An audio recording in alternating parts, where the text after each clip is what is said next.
Hi, Eve. Hi. All right, so it looks like we're rolling. This is Mark Goldberg with UN Dispatch, speaking with...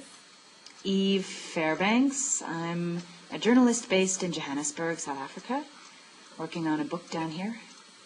All right, so actually I wanted to ask you, what I know you were writing for TNR for a while. What brought you to South Africa? An incredible writing grant brought me down here, which really should be better known. It's called the Institute of Current World Affairs. And they provide grants of 2 years, which is what makes it really incredible, to people, I believe, around between 25 and 35, so younger writers. But they'll also give grants to people who want to communicate through writing something about a different field. So someone in forestry, or a long time ago, they've been around for ages, they gave a grant to Andrew Weil, who's like that doctor who does alternative medicine and skincare stuff. Like Whole Foods, right? You see his face on the sidewalk a lot. Right, yeah. Dr. Andrew Weil, yes. Dr. Andrew Weil wrote about his experience in Mexico with hallucinogenic mushrooms, I think in like the 70s for this grant. Anyway, so it's really fantastic, and I applied. You can apply to go wherever you want, and it's for 2 years, and I applied to come down here. And I loved South Africa so much. It's such a diverse country. You have the feeling that anything you want to understand, you can understand in miniature here. There's a big Muslim community here. There's interesting race relations and transformations around that down here. It's an African country. It's got development issues like that. It's really, really a fascinating place. So I've stayed on since then. Nice. And what's the book about? The book is a handful of stories about the transformation since the end of apartheid, and it focuses on the Afrikaans community largely, who were in this position of having great power over a society that they felt that they had created and built, and then having to become a minority within that and share that and change really their whole view of how they related to their world, which was South Africa. And so for me, that was a much bigger story, and a story that reminded me of certain resonances with the U.S., things that I was interested in terms of the changing role of the U.S. and even the changing internal demographics. When I was living back in Washington, I spent 4 years as a reporter for the New Republic in Washington before I came over here. So that's what the book is about, and it's got a whole bunch of different characters. The former minister of police who's taken to washing the feet of people that he tried to kill under apartheid. That was the guy I just interviewed today, and that began with going and asking to wash the feet of a very high-level black liberation fighter who he tried to assassinate by giving him poison-laced underpants. Wow. Yeah, and that was, did he like find religion in a literal sense? He did find it in a literal sense. It sounds like it, yeah. Yeah. So that's the guy that I'm writing about today. Yeah. Here's a question that I can ask you that has been sort of on my mind recently. And we'll get into talking about Nelson Mandela, but to sort of preempt that conversation about sort of the white Afrikaans population. My sense, and you can correct me if I'm wrong, is that there were almost no white Afrikaans liberals. Were there sort of white Afrikaan liberals, in that supported sort of the end of apartheid in that sort of key transitional period in the sort of the 1980s? Yes, there were. There definitely were. It was very hard. It was quite a repressive, both literally repressive. I mean, there was a lot of censorship. They didn't get TV in South Africa till 1976. And that wasn't because of the technology. It was because TV was going to import these images which showed this wider world. And but it was also psychologically repressive in that there was this big mythology surrounding what the whites were here to do and their presence, and that came into you from a very early age. And so that said, there was a movement, I was just talking with someone else about it today, called the Freebird movement, which were some musicians, Afrikaans musicians who were anti-apartheid. There was a poet named Breitenbach who went, so there were. Yeah. And on the musician thing, the reason I asked that, I saw recently that Searching for Sugar Man movie, which seemed to focus pretty heavily on sort of this powerful white liberal movement that brought down the apartheid regime, but it sort of struck me as kind of fanciful. Very fanciful, not powerful at all. Not powerful. What brought down the apartheid regime was sanctions, the liberation movement, and then just like the incredible momentum of history. This was just something this type of regime that historically could not last at this point.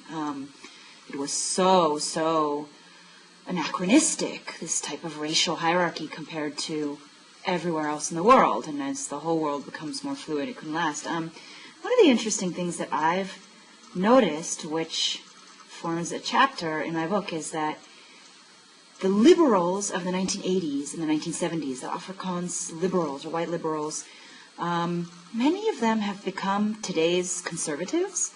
And you have, with a few people, a kind of opposite trajectory, which is that the intense conservatives of the 80s, like this guy I was talking about earlier, his name is Adrian Flock, who is now doing the foot washing. He's an extreme example, but have sort of accepted certain aspects of the new dispensation, have moved on, etc. So you have a kind of like crossing of ideological trajectories when you pass that fulcrum point of that political transition, which I thought is really fascinating. So I try to look a little bit at some theories of why that could be and why that's happened.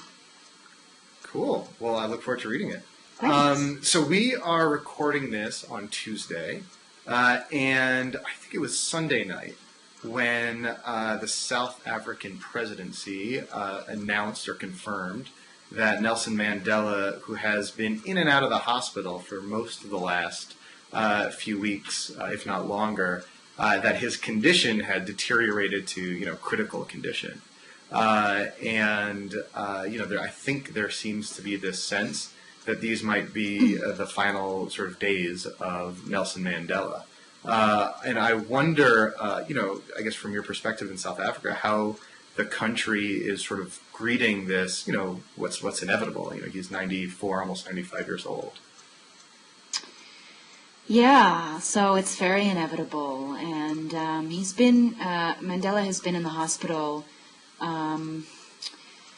several times over the past 6 months, and I think people feel once it's starting to get to that rhythm of in and out of the hospital, it's he's going to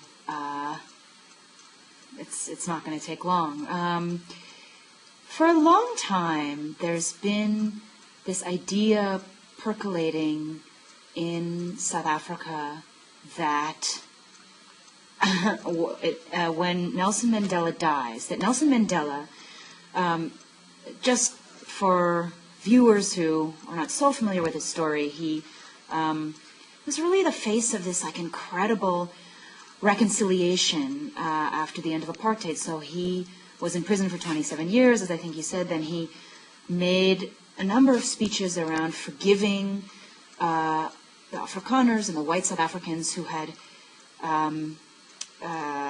run this incredibly repressive regime, and really wanting to incorporate them into a rainbow nation, which was multicultural, and that they would all go forward into the sunset and build it together, black and white. And a lot of white South Africans felt that Mandela in some way had imposed this feeling of forgiveness and this desire to reconcile and not take vengeance onto the country, and therefore fearing that when he dies, there will be an uprising against the whites, and they'll be driven out in a very violent way. And this actually has a name that they call it Night of the Long Knives. This sort of fantasy, I think, and this idea that that's going to happen. And I think I don't want to be proven wrong, but I don't think that's going to happen. But what for me is more interesting is... Well, is this something that people are still talking about? I could maybe see it in like the early 90s, like right in that transitional period, but that was a long time ago. Do people are more than, say, an extreme element still talking about that today? Oh yeah. Not the most cosmopolitan white South Africans, but if you spend time in the countryside, which I have done a lot, because I was doing a lot of work out there. Oh yeah, and especially young people, there's viral YouTubes, and oh yeah. So, there was a sense, I guess, or I had the sense that he is sort of the glue that sort of held the country together in that transitional phase. But since then, sort of other, institutions really have taken hold, that we've gone from beyond this sort of one personality holding the country together to actual institutions of government and of society holding a country together. But you're saying that, no, actually, sort of this one personality still is that glue? No. I'm saying that that's not going to happen in the way that it was imagined. In other words, it's being a race thing. But I think what people over the past year or so, as there have been some political developments here which have unsettled the country, and as Mandela kind of does this slow fade, that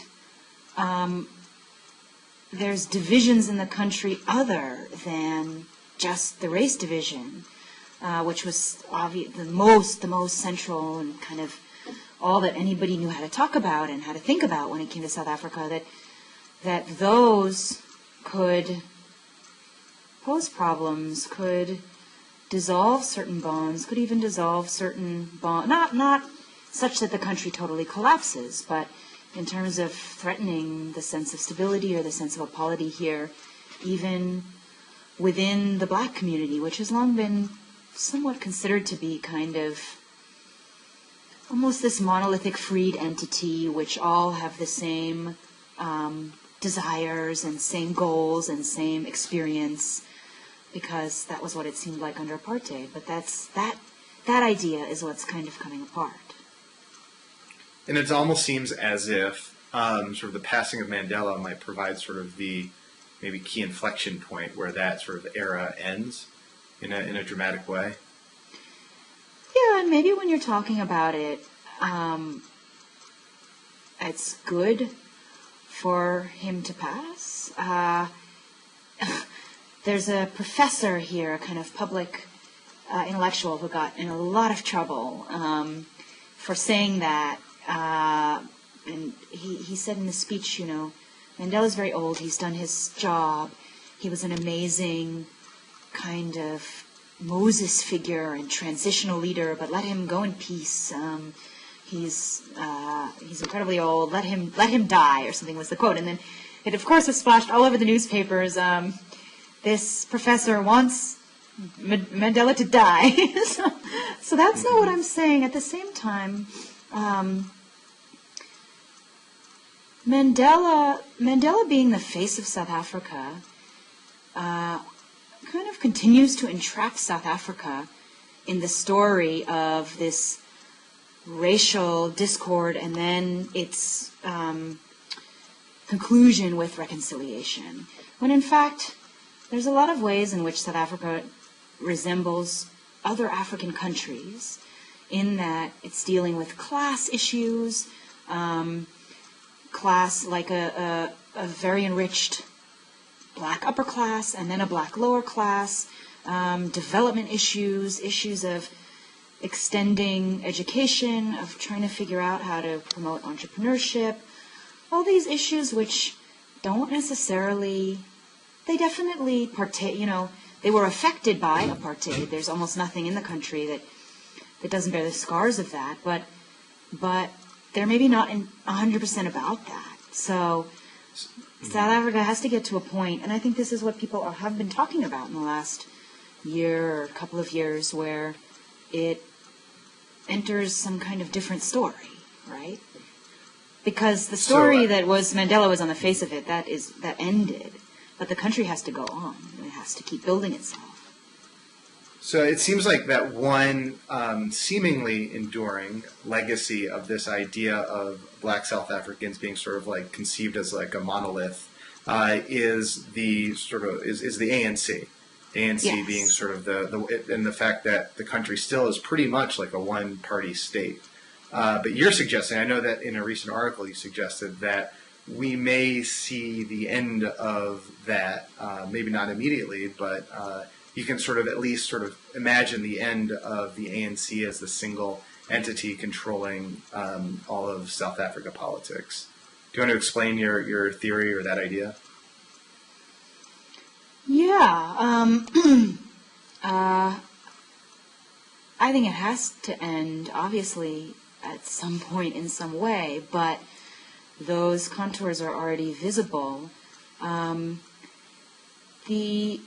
The ANC, so South Africa is governed officially by a thing called the Tripartite Alliance, which was formed in the struggle against white rule, and it was an alliance of labor, the labor unions, the ANC, which was the real sort of, it was a liberation movement, it was the kind of ideological liberation movement, and then the South African Communist Party, which when communism was a powerful global force, seemed powerful, but as with many communist parties, has vastly diminished in power since then. So what you have now still is an alliance that governs South Africa between the labor unions, and these mainly represent miners. Mining is huge in South Africa, it's a huge industry. They try to represent agricultural workers, there's also farming with mixed success, and then government workers and so on, and then the government itself. And in the past year,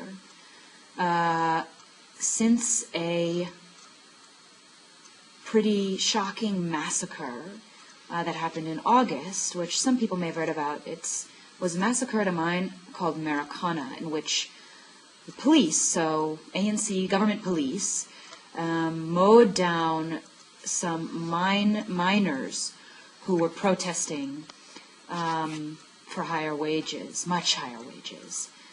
And this introduced this very dramatic sense of cleft in the alliance that had brought South Africa to liberation and had bound South African elites and well-educated South Africans, black South Africans who had been in exile and educated in London and were business people and so on. They were bound by this ANC labor alliance to poor South Africans and in the struggle and in fighting against white rule. And then suddenly you had this sort of image of those elites and the rulers now, the rulers of the country, against the poor, against the black poor. So this group, these two sides that had been standing together then facing against each other.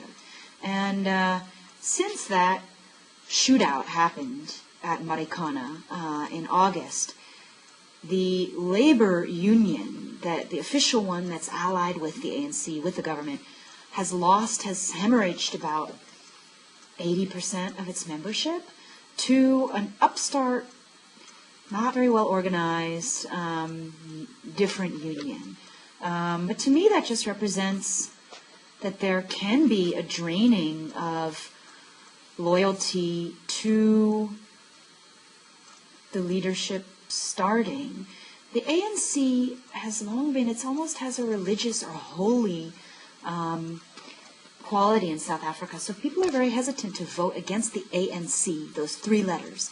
There's an incredible amount of loyalty to the ANC. I mean, I remember a strange scene that I witnessed when I went out to do some reporting on these mines, which were quite restive last year, and they remain restive.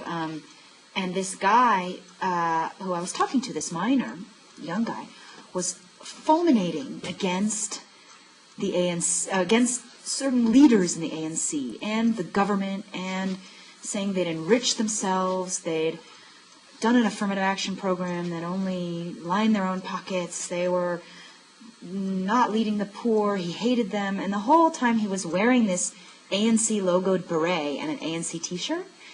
And then I asked him, well, what's up with your shirt? You know, I mean, you're just like pooping on everyone in this whole party. And he said, no, there's nothing wrong with the ANC. I have huge loyalty. I love the ANC. The ANC is my father. It's kind of that feeling. But I don't like these guys. So the ANC continues to rely on that incredible voter loyalty. But I think that's starting to fragment on some how much do you think it's a generational thing, too? I mean, if you're 30 years old now, you're like 10 years old when apartheid ended. Is a younger generation sort of maybe less sort of intrinsically loyal to the ANC? That's a really good point. I've tended to think of it more in class terms. In other words, that the ANC, many people in the ANC have become enriched by being in government, and the poor now are chafing against that. But I think that's also really true, what you say about the generational thing. And young people in South Africa, in some circumstances, they may legitimately feel that certain promises of freedom are not coming true for them. There's very high youth unemployment, something like at least half of people between 15 and 24 don't have any kind of job in South Africa. I think significantly more than half. As I mentioned earlier, we're recording this on Tuesday, and tomorrow night, Wednesday night, President Obama is going to make his second trip to the continent as president. His first trip came in his first term, and he visited, among other places, Ghana. But actually, I have a prop with me, Eve. I can demonstrate where he's going. So he's going to go to Senegal in the west, then down to South Africa, and then up to Tanzania. The White House was saying, that they, very purposefully had this geographic and political split. They wanted to go to Senegal because it's a French-speaking Muslim-majority country in West Africa, and then South Africa because it's in the south and is obviously sort of the key driver of the region, and then Tanzania as a good example of a burgeoning democracy in Eastern Africa. I guess, what do you make of that decision to visit those three places in particular? I think it's a good decision. I mean, Senegal, there was also a democracy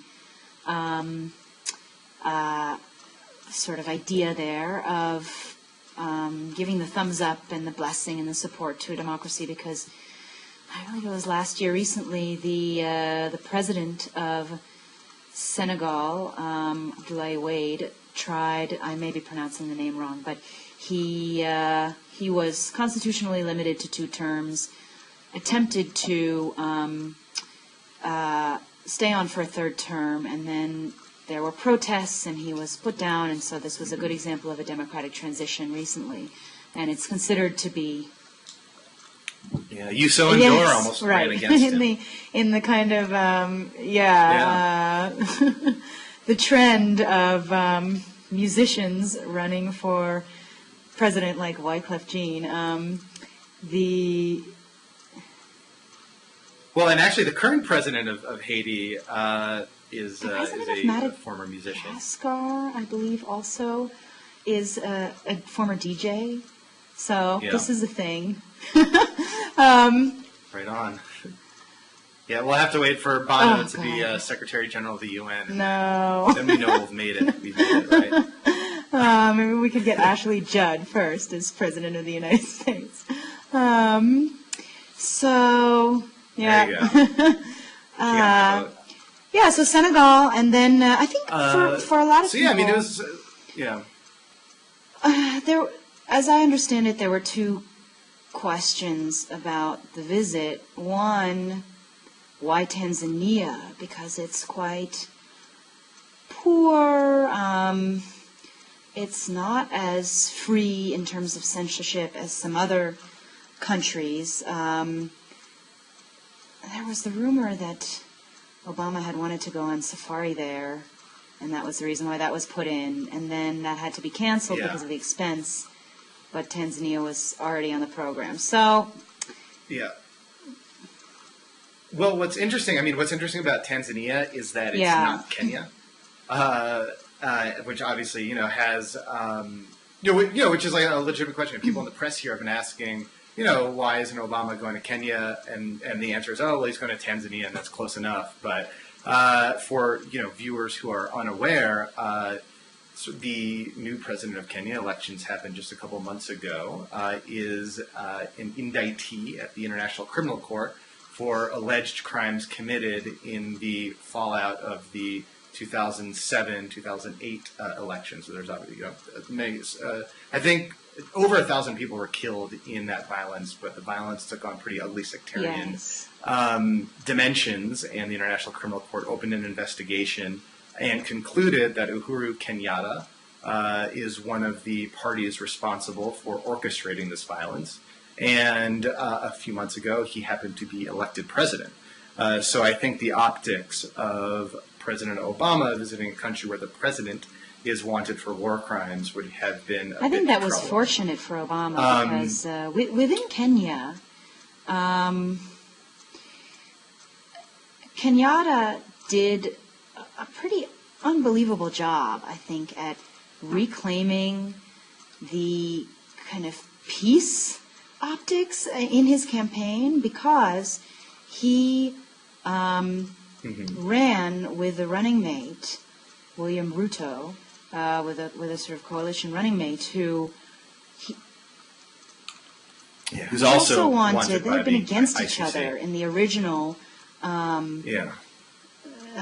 imbroglio in 2008. So they got to say that, we've overcome, we're joining together, we're a unity party, we actually represent, sort of internally, we represent peace, our party, as opposed to Odinga, their opponent. We represent peace, literally, because we're this coalition, unexpected kind of coalition. Even though they were under indictment by the International Criminal Court, for Obama, just in terms of this visit, in a way, that was a gift, because otherwise Kenya would have been, except for that pesky indictment issue, Kenya would have so been the obvious choice in East Africa, really an obvious choice. It's the election was peaceful. It was fairly successful. Economically, the country is active and vibrant, and they have got a huge new port project that's going to be one of the biggest ports in Africa that they're opening up on their northeastern coast. Really a really big deal. But for Obama to have gone there, there would have been this overwhelming narrative within the country of homecoming, because they really do, many see him as this native son. And I remember I traveled once. I went traveling off the rural coast on this archipelago called Lamu off the coast of Kenya. Really pretty, and I wasn't even on the main island. I mean, pretty out there, pretty not cosmopolitan area, really. And a number of people had Obama bumper stickers on their doors that they'd somehow gotten a hold of. But for that to be the optics of a visit to Kenya and have those images transmitted back to the U.S., I mean, you're based in the U.S., not me, but I can't imagine that, like, welcome home, our Kenyan boy, we love you, you're our president, well, coming back home would have necessarily been that great. Yeah, well, I wanted to ask you about this sense, and I get this sense that obviously sort of Kenya is the sort of ancestral home of half of Obama's family. But there is a sense that I got from my visits to Africa in 2008, right before the election and right after Obama's election. I was there twice that year. Of this sort of overwhelming sense of pride that a member of the diaspora might become president of the United States. I remember speaking to Jean Ping, who at the time was the chairperson of the African Union, and I asked him, I think this was after the election but before Obama took office, so in that sort of lame duck period. I asked him, what do you think? And he said something along the lines of, well, the African Union is made up of 5 regions, and the 6th region is the diaspora, and President Obama is the president of the diaspora. That's interesting. And it was like a pretty powerful sort of statement and suggestion that he has this sort of immense, almost sort of soft power and over sort of people's consciousness on the continent. But I wonder if after 6 years, 5-6 years in office, if that sense of almost idealism has waned a little bit. Like almost how sort of American liberals are kind of getting disappointed at Obama if sort of Africans in general who sort of at once looked up to Obama now are sort of, see him as sort of the politician that he is as opposed to this, other. I think it's dissipated a lot. I think you don't hear that anymore, this real excitement that somehow Obama being African, having some African ancestry, is that meaningful? For 2 reasons. One, there is a strain down here, particularly in South Africa, that's somewhat similar to the kind of liberal American disappointment in him. For instance, there's protests that are going to happen in South Africa when Obama lands here. The Muslim Lawyers Association, which has some kind of, I don't entirely understand its power, but it's boycotting him and protests, and also the labor unions are threatening to march on the U.S. Embassy in Pretoria while he's here for kind of things like the drone policy. So that's what the Muslim Lawyers Association in South Africa is upset about, the drone killings. The labor unions see him as part of a certain type of propping up a global corporate financial blah, blah, blah that's destroying the lives of the global poor, etc. But there's also a more particular complaint as regards the African continent, or complaint by comparison, which is that, hey, Obama's not as good for us as George Bush was, but George W. Bush by a long shot for Africa. Oh yeah. And there's something to that, right? I mean, George Bush introduced PEPFAR, which was a game-changing intervention against AIDS on the continent. I think something like almost every third African who is on HIV drugs is on sort of U.S.-funded HIV drugs or something. It's some pretty high number. And it's frankly because of PEPFAR. And because of PEPFAR, you saw AIDS deaths start declining for the first time. And I think 2010 is when AIDS deaths started to decline in Africa for the first time. So, there's definitely something to that. I mean, it's not necessarily intuitive to an American audience. A lot of people have written about his help for Africa being George W. Bush's greatest legacy. And most of those who've written about that have been liberals or Africans because they would begrudge him pretty much everything else. But grudgingly, I read an article, I remember, by Eugene Robinson of the Washington Post, who's just really not a Bush fan at all in any way, just a constant critic, saying that George Bush's policy, if I'm going to quote it correctly, towards Africa showed the ways in which America could still be both good and great. That it was compassionate, it was effective, there were some issues with it, particularly regarding how clinics that also mentored on issues of sexuality were or weren't allowed to partake of those funds. But all in all, I mean, the amount of it's certainly funding. not flawless, but yeah. Recently, a South African political analyst who I really like, named Stephen Friedman, very, very smart, he wrote a take, where he was quoted in an article about Obama's visit, and he said, I think it's fair to say that Obama's done the least for Africa of any president in recent memory. And it's interesting to wonder why that is. I mean, so there's been a lot on his plate, obviously. The economic, and I'd be interested in your thoughts on that. So the economy and the war, but George Bush also had a war. So Bill Clinton's big sort of African legacy, positive African legacy, I should say. There's obviously the non-intervention in Rwanda, which is a whole other story, but is the, I think it's called the African Growth and Investment Initiative, which is essentially a restricted barriers on certain goods and promoted trade between the U.S. and some African economies. And then with George Bush, that was sort of the big thing. And then with George Bush, there was PEPFAR and the Millennium Challenge Corporation, which provided bilateral assistance to certain qualifying governments who sort of supported democracy and development issues.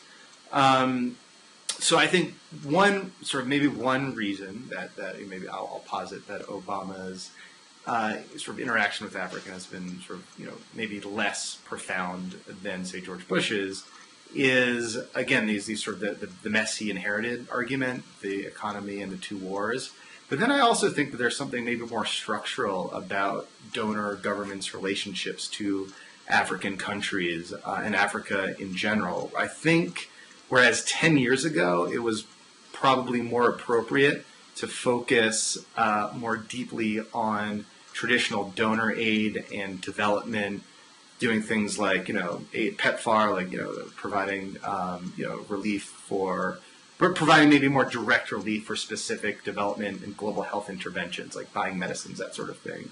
Whereas that sort of paradigm maybe was a little more dominant 10 years ago. I think now it's almost a little antiquated, and that what's sort of the new sort of hot buzz and what's really sort of the new more important trend are deeper trade and investment relations with Africa.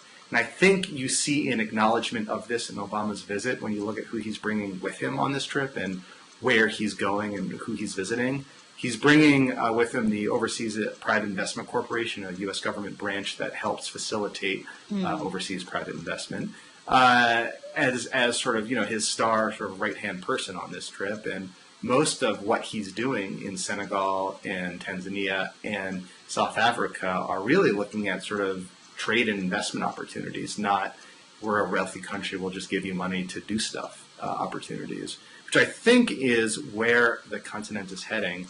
And we can talk about this because, there is a growing and burgeoning middle class in many countries across Africa, and it's sort of considered a new and emerging and very important part of the global economy. And I think the lack of, say, Obama's big development initiative and the corresponding new focus on private investment is maybe an acknowledgement of the investment thing will also be an effort to cut China off at the turn, right? Because China has, for the past number of years, had a huge investment policy of investment in Africa. I'll take as an example, and you see it everywhere, infrastructure, and roads. Yeah, I was going to say infrastructure is the big one, which is obviously a lot of these places need the most. Really big, but it's not. Their model is not aid. It's more. It's more a fairly, straightforward kind of basic. We just admit that we're basically building this road because there's a lot of really nice logs in your forest that there's no road to from that to the port, so that's why we're building a road. But of course, other people use that road. I took a trip to the Republic of Congo. So that is not the Democratic Republic of Congo, which everyone has heard about with the wars, and Brazzaville, yes. Brazzaville. A very strikingly different country. Peaceful, almost calm, kind of slightly lethargic kind of atmosphere, not very heavily populated. But its capital is just across the river from the DRC. But the Chinese there are building the road that connects the port, which is an oil town, to the capital, and basically cutting huge chunks out of a mountain. And it's a huge earthworks. I mean, it's a big project. And it's for their use. They're doing a lot of logging, almost primarily, in the country, and want to get it out and have that business route. But of course, the road becomes enormously useful to everybody else. So that's the kind of investment that they're doing. And I think there's certainly been an aid model. So in the past, I believe in the past decade, there have been a number of books. William Easterly is one of the writers on this topic, and another woman named Dumisa Moyo, who I believe the title of her book is called Dead Aid. And basically these aim to show that aid, as we've normally conceived of it through something like USAID, is not effective. And not only is it not getting that much bang for the buck, but their arguments is that it's actually harmful, and that you need more of a business focus. Yeah. I kind of have a sort of fundamental disagreement with that concept. It depends, of course, how you define aid. I mean, foreign aid in general, things that go to development assistance, is like less than 1% or about 1% of the total U.S. budget. And for that 1%, I think our investment returns are incredible. We are keeping people alive through AIDS interventions. We are fighting diseases like polio around the world. We are making malaria far, far less deadly than it used to be. We're fighting diseases. We're sort of winning the fight against these great global scourges that have plagued humanity for centuries, all for a relative pittance. Now, if you're talking about sort of direct government assistance, sort of funding government budgets that can't fund themselves, maybe there's wiggle room there. But I think in general, we ought to be doing more than just 1%. I mean, it's the good that we are doing is, firstly, it's like a profoundly immoral thing to do, I think, but it also is it's improving American strategic objectives as well around the world. So that, I mean, I get sort of tired of that argument that it's all corrupt and it's all wasted, money down the rat hole, I think is just used to say. I've not heard that before. That's good. You make a good point, and people write. So I've read some writing along the effect of, America's losing the war to China for influence in Africa. And this idea, this sort of fear that China's here and China's doing what it's doing all over, like this road story, it's building port infrastructure, it's building this, it's building that, and I think in 2009, it surpassed the U.S. as an investor in Africa. I don't know exactly how that's calculated, but since then, it's just shot past it. I mean, way, way, way more.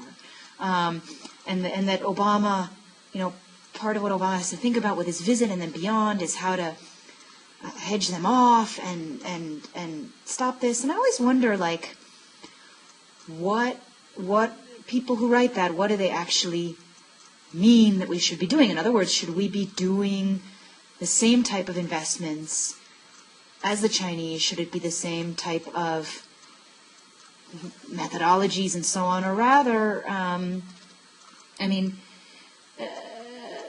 the U.S. is incredibly well known and well respected and well loved for PEPFAR in Africa, which was a kind of classic aid thing and reaped dividends, certainly in terms of feelings for the U.S. I mean, China clearly sees Africa as kind of a commodity partner, that it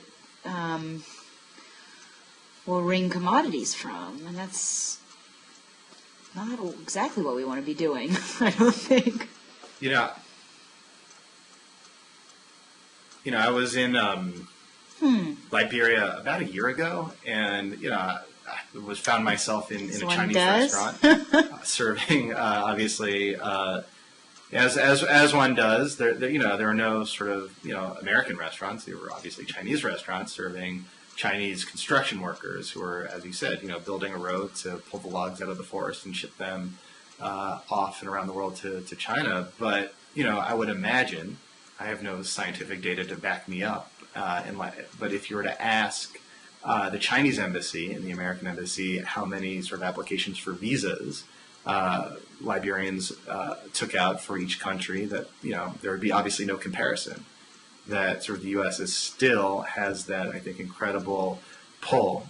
Maybe Liberia is a special case because of its historical ties to the U.S., but I would imagine that's probably the case elsewhere. I think so. Well. I mean, that would be something good to look up, is the extent to which Africans are going to China. The idea that the Chinese feel absolutely no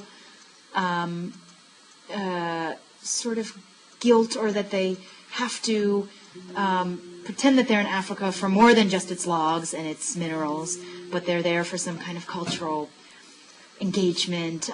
There is a little bit of that. Like, I remember reading this bizarre story when the Chinese were very excited. They set up Confucian institutes, like the Confucian Institute in South Africa and various other places, supposedly for the promotion of Confucian thought in these places. And this Confucian Institute in Zimbabwe was going to take these destitute Zimbabwe gospel singers who, in the collapse of Zimbabwe in the early 2000s, had fallen upon hard times, and get them to go to China and sing Zimbabwe gospel songs in China and do a tour, but with the songs translated into Chinese. So these gospel singers were going to be made to learn their gospel songs in Chinese. Yeah, it was awesome. That sounds great. These Chinese restaurants, they are a weird feature of Africa now. They're everywhere. You see Chinese restaurants even in the most random rural town that's got, in South Africa, for instance, got nothing else going on, and they never have any customers in them ever. You never see anyone in them. Yeah. And it's just, for me, I always feel like they're a wormhole to something clearly that is very, very deep and interesting if one could just enter it and be transported into the wormhole. But they're these odd wormholes all over Africa now. These patronless Chinese restaurants. It's not like Africans have a taste for Chinese food. Right. Really. As a side note, you said there's no American restaurants in Liberia. There's tons of American restaurants in Cape Town, South Africa, right now. It's like 1950s chic and 1950s milkshake bars. And is this really a big thing? It's strange. It's like, you never... That's the new... That's the new exactly. Fad. It's totally like Johnny Rockets. Totally like Johnny Rockets. Yeah, these different types of... Do they sing? Kind of order your own burger and all these milkshakes, and it's so, who knows why these sort of flare-ups of cultural kind of contagion can happen where and why and when they do, but interesting. Well, cool. Any other subjects? I think we've gone for 50 minutes, which is, getting into the end zone, but I don't want to leave anything out. other topics, let me just check what I had written down.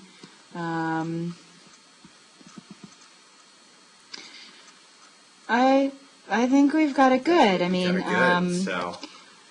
yeah, it was great. It was really great, and I suppose I would wonder what you think, just as much as what we think over here of what Obama's aiming to get out of this visit. What's the point of it now? Why Africa now? Or what could he get out of it, even beyond psychologizing what his team does?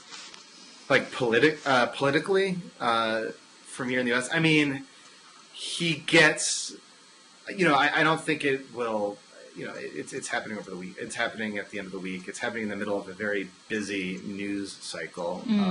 Supreme Court decisions and Snowden, and obviously he can predict the Snowden thing when he planned this trip. But it is happening in a big news cycle. Think maybe he could have. I don't think many people here in the USA.